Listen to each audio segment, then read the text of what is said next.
สบายดีเนาะคลิปนี้ก็เป็นคลิปหลังจากที่เบานำได้ออกจากป่ามาเอ้าเซาผู้มีหันไปไสเนาะชกปุ้มเนี่ยแล้วน้องไปก้อนน้องไปซักยาคุ้มก้อนแล้วอืมมาแล้วแล้วกูมาปวดท่ามว่ะน้องเนี่ยเฮาอีลี่ได้เห็นบ่บ่เห็นเอเพื่ออโทรฮับก็บ่ได้ฮับติดก็บ่ได้ติดแล้วไปหุแล้วอีลีนไปไสเดี๋ยวนี้อีลี่น้องมาช่วยแล้วก็ไปซื้อเอากาแฟแล้วเขาล่มผู้เบาขึ้นตลาดโอ้หลวงพ่อเป้าอยู่ตลาดตลาดแล้วบ่มีผัวเขาเป็นสาวนี่เขาเว้าสิดีนี่สาลีเว้านั่นนั่นเออป๊าน้องดโถบ่มีผัวน้องเป็นสาวนอนคนเดียวอยากได้ผัวอยากได้ลูกน่ะน้องเบิ่งน้องก็ชื่อบัตรหันน้องก็มาเออน้องนี่ก่อนสาลีเว้านั่นนั่นแท้อืมป๊าดแต่ตอนนี้อันพวกอันไปซอกเมียนี่ผัวไปชกเมียโอ้สิได้จัดการให้แทนนางลีนี่บ่ดีเด้อีเนาะนี่บ่ดีเขาเอาหลายผัวอายอืมน้องอยู่ป่าเห็นมันเขาเอาหลายผัวก็อีลี่น่ะป๊าดเนาะลาช่วงก็แม่นคนดักเทิงก็แม่นทหารก็แม่นเออผู้ยาวก็แม่น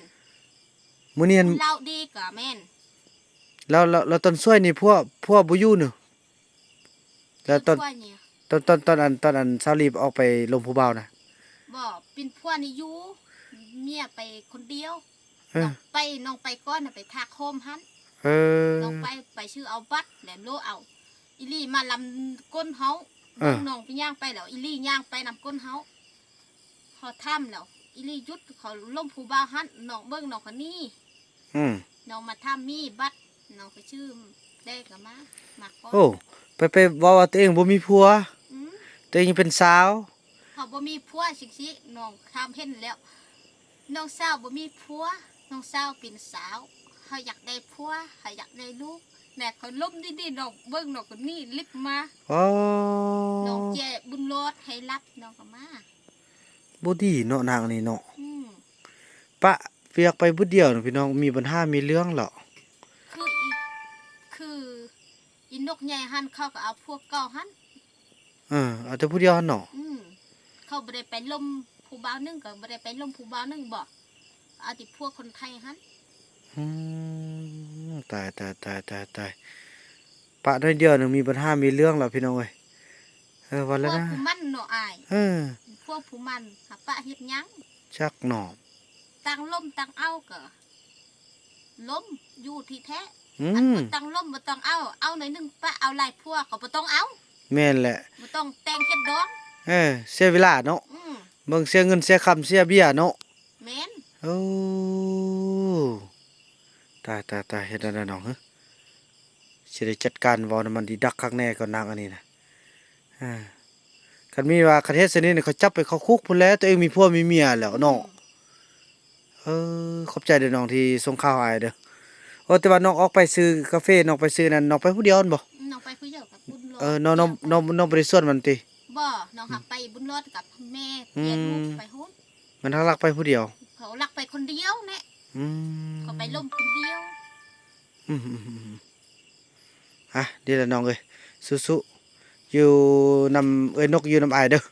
อ้ายสิคอยล้มมันบ่ให้เฮ็ดแนวนั้นบ่ดีบ่ดีเอาไปหลายพัวพัวน่ะเป็นบ่ดีแม่นแหละอาจจะไปซ่อนมันดอกโอ้ไปจะได้ไม่เท่ามีกินข้าวแล้วเนี่ยไอ้ไปป้าไปซอกย่างอันนั้นไอไปซอกเขาอีจอมจอมบ่เห็นน้องบ่เห็นอยู่ห้วยเมียงก็ไปจนหมดแล้วบ่มีอะป้ามันเข้าไปใส่เขาว่าอีคูนมาบ่อีคุณก็ไปซอกบ้านเนื้อแล้วบ่ทันมาเทื่อไอไปซอกบ้านเตอบ้านเตอของห้วยเมียงน่ะแล้วก็นี่มานี่บ่เห็นก็ไปซอกจิจนเขาลักเอาไปเต้ไอ้จักบอกอย่าไปเลาะนั่นก็ได้เนาะ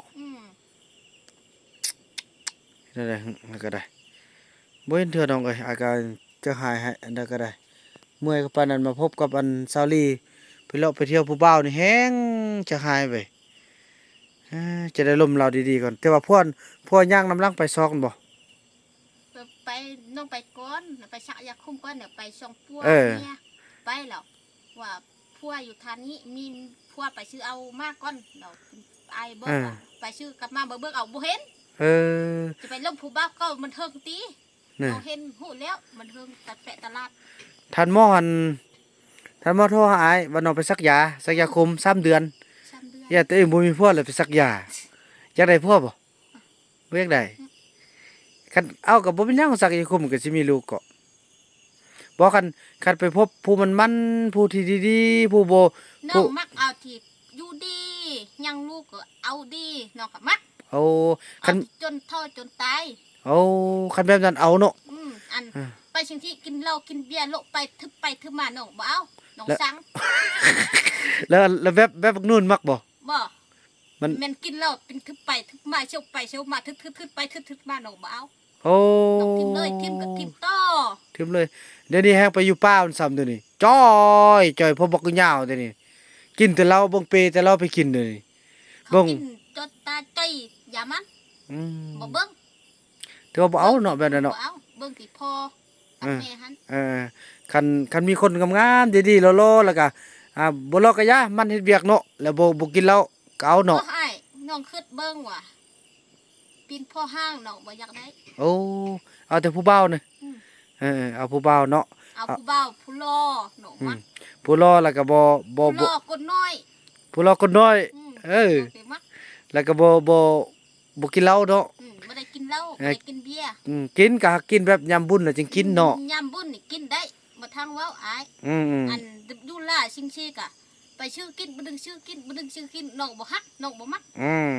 แน่เริ่มงามแล้วเด้ผมเริ่มยาวแล้วอ้ายสิเอาครีมตัวหนึงมาให้ใส่เด้อเดี๋ยวแบบอ้ายใส่เห็นบ่นี่ขนาดอ้ายผู้ชายใส่ก็ยังนักข่าวก็ เขา เอ้ยนกก็ใส่มันอ้ายมาหาใส่เด้อแล้วยามบุญนี่เฮาโปรโมทค่ายเนาะพอดีได้เอาคลิปมา50ไปกล่องพี่น้องเอ้ยเออ ปีหน้าแล้วไปเฮ็ดแควนี่ อืมไปเฮ็ดมันคร่าวๆเนาะ เฮ็ดให้มันคือข้าว โอเคแล้วอย่าคันเฮ็ดคร่าวๆเราบุซุปยามันดำคือเก่าก็ เอ้าอ้ายบ่ดำแม่นสิแควออก นี่ สิฟันสิบ่ดึงออก เออ เก่า แต่กี้มันดำย้อนอันเฮากินบ่คอกินอันหลายได้เนาะ กินไล่นี่มันดำ เอ สิ อ บ่ออก เมื่อสั่นมันไอ้ฮู้แล้วพูดอันไปเขาอันไปขุดหินปูนออกน่ะให้มันขาวๆงามก็บัดไอ้พาไปเด้อโอ้พัฒนาเฮียหาผมยาวตึมนิดนึงก่อนเนาะ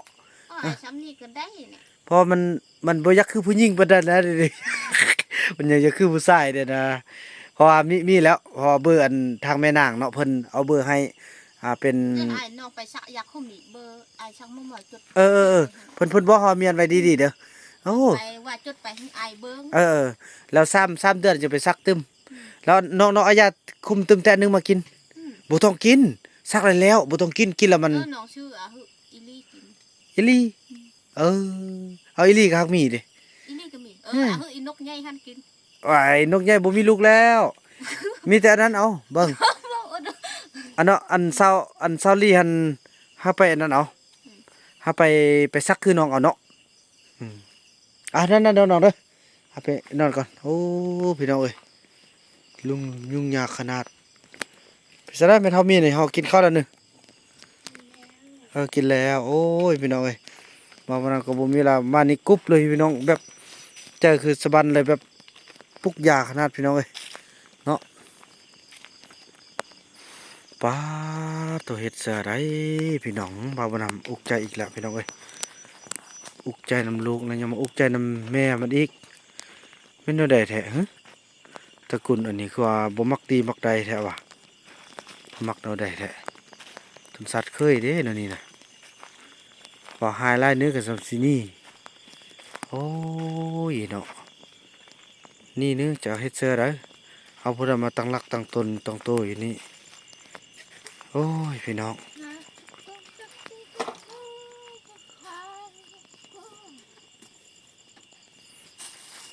มีย่างโอ้ยไฟบักหุ่งบ่ตาเอามาย่วงบ่นี่ไฟตัวนี้ก็มีนี่ย่วงตั้ง2 ดวง1 ดวง2 ดวงพุ่นน่ะพี่น้องเอ้ย3 ดวงพุ่นน่ะโอ้เมทัลแพทนี่เอามาใส่แล้วก็มันย่วงปะบ่มีมันแจ้งแล้วนะสำนี้นะอาเกตกะยาบ่เอาบ่มีบัดเอาไปนอกก่อนลูกนี่ยังไปป้ามีจักคู่กะยาพี่น้องเปิดแล้วก็แม่นย่วงใส่อัน แบบว่าย่องใส่กลนตัวเองแล้วก็นอนหมดคืนพี่น้องเอ้ยแท้จริงแล้วมันก็นี่มันก็แจ้งนะพี่น้องเอ้ยเนาะนี่มันก็แจ้งแล้วพี่น้องสำนี้เนาะก็บ่แม่นว่าบ่แจ้งเนาะนี่อืเราบ่เข้าใจนะครับนะบ้านนั้นก็เด้อลูกออกไปลงซื้อให้เด้อบ้านนั้นก่อนยุ่งน้ำเวียกอยู่นี่โอ้ยเนาะพี่น้องดูต้นเคยไล่ค่อยเด้เฮ็ดได้เนาะพอแต่บ่าวบ่นำเพิ่นน้อยเดียวนะพี่น้องไปวับเลยเดี๋ยวนี้นางลีนี่ย่อจะมาจอบแต่เบิ่งกันอยู่ก็ดอกกระเดียว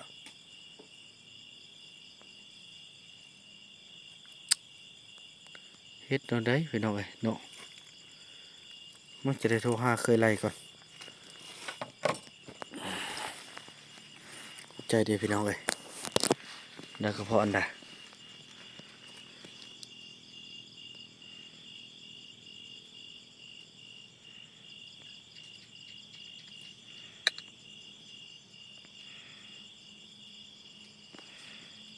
เด้อ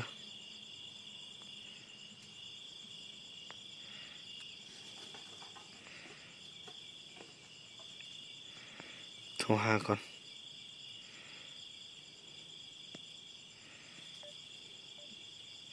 ทิดบ่นี่หัวพ่อก็เอาขึ้นบักให้ดี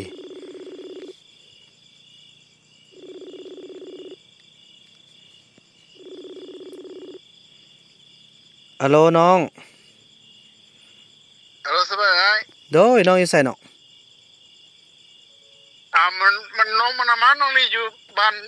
นกองเนี่ย เราเห็นมันบ่ เห็นแล้ว เอ้ามันไปยังมัน ว่าเปลวทรัพย์สิน เออแล้วอันนั้นบ่เราบ่พากันมาเด้อติ กำลังขโมยไปเนี่ย มันไปแป้งโทรศัพท์ซื่อๆติ เปลวทรัพย์สินเอาไอ้ บ่มีหยังแล้วเนาะ ดูเลย โอ้ดีใจนำน้องเอ้ยบางอย่างก็ค่อยเบิ่งค่อยเอาเด้อ ไอ้อยู่ที่เดี๋ยวนี้นะ ไอ้มาฮอดเฮือนนี่แหละนะไอ้อยู่นี่แหละไอ้มาซอกพี่น้องบ่เห็นนี่ ดูค่อยไปค่อยมาน้องเอ้ย เฮ็ดบ่ให้ บ่เห็นน้อง เอาแม่ไปสิเด้อหึ จากไอ้ก็ว่านี่แหละหายังให้อันบ่คูนไปซอกพุ่นแหละซอกคูนซอกไปนำเข้าอีนู่นนู่นบางเทื่อไปเห็นอยู่พุ่น ดู สนั่นเนาะน้องเนาะโอ้พี่น้องเอ้ยฉันก็เป็นไปนั่นนึงอีกที่แต่ว่าน่าจะเป็นความอดทนของน้องเคยเนาะค่อยปรับปรุงก็ดีเอาเองพี่น้องเอ้ยสาธุเด้อขอให้อย่ามีอันเป็นอันไปเด้อพี่น้องเนาะวางใจว่าพี่น้องเอ้ยถือว่าคลิปนี้บ่าวนำขออนุญาตจบคลิปกับสำนี้ก่อนพี่น้องเนาะแล้วพบกันใหม่ในคลิปต่อไปคลิปนี้บ่าวนำขอกล่าวคำว่าสบายดี